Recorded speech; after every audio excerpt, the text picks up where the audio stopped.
into the presence? How do you pull down the presence in a meeting? How do you not just have another meeting, but how do you have an encounter with God? Because when the presence comes, there is an encounter, and we don't need more meetings. We need encounters. We need encounters.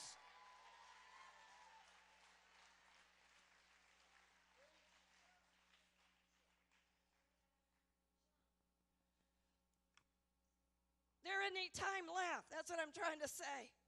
There isn't any time left. We don't have time to play anymore. We've got to be people who, I told our church, I said, get ready. You can walk into our church now. People walk into our church and they'll fall down under the power. There's such an open heaven over our church because I said I'm going for broke. I don't want a little dabble, do you? I don't want my programs. I want you. I want you. I want you. I said, get ready, because when God's presence falls, a mantle of deliverance falls, which means the demons will begin to cry out. When was the last time the demons cried out in one of your services? Because the intensity of the presence of the Lord was so thick, they couldn't but cry out because they couldn't stand it. This last weekend, we were in the middle, and all of a sudden, this person went down and began to scream under the power because the demons couldn't help but cry out in the presence of God. She got totally delivered. Listen, forget counseling programs. We've gotten into psychology and counseling. I'm not saying not to do it, hear me. But we've gotten so into it, it's neutered the presence. And hear me, I was a mess when I came to the Lord. I was brought up right, but my mother committed suicide when I was 18. And I can tell you some other stories, but I'm not going to tell you the rest. But what I encountered was the presence of God. The presence of God. The presence of God took care in a bunch of minutes what would have taken psychiatrists years to take care of. Do you hear me? We need the presence of God.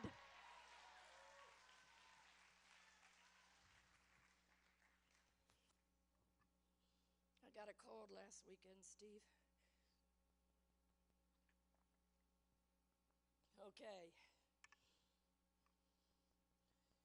Front of Newsweek magazine said last week, a darker future for us. That's for the Gentiles. But for the church, lift up your hands. We took in more money last weekend than we'd taken in a couple of years. In the middle of one of the worst states, the 3 or 4 worst states in the nation, and we scholarship just about everybody because they didn't have money to pay. Now figure that one out. Turn to the one next to you. Scratch your head.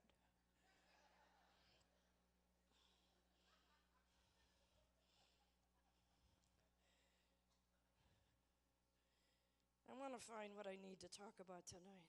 I'm not going to go on long, not more than 3 hours.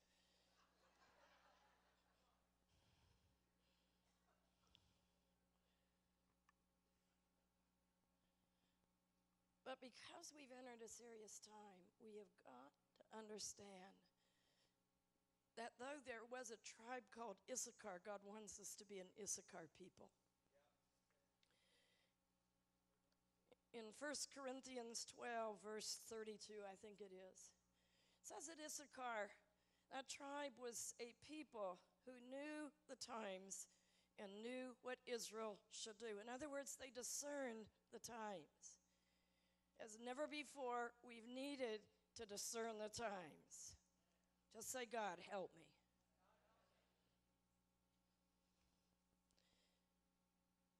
If you understand times, one of the things you've got to understand, if you're going to discern the times, you've got to understand biblical times and seasons. You've got to understand the feast. You've got to understand, that there's 7-year cycles, there's 50-year cycles, there's 50 years jubilee, that every 7 years, there's a new cycle or a new season, whatever they call it. Biblically, the 7th year is always a sabbatical year. 2008 has been a sabbatical year that just ended in whatever September, beginning of October. It just ended. Didn't feel much like a rest last year, but it was. Just say, God, I didn't get that one figured out either, but it was a rest, whatever. So, but we've got to understand that, and that there's certain months that are particularly historic, significant historically. In 2008, 2009, 2010, this is why we need to understand this stuff. The month of Tammuz is the month when calamities often happen in biblical seasons, times. I mean, they happen still today with Israel, if you watch it, with the world. On the 1st of Av this year, next year, and in 2010, the first day of the month of Tammuz, there is a solar eclipse. Every time there's been a solar eclipse on the day of Av, the first day of the month of Tammuz. Do I have that right, Robert? Thank you. I'm a novice at this. I'm trying my darndest. But every time there's been a solar eclipse on those days, something judgmental happens to Gentile nations. This year, it was the economic collapse.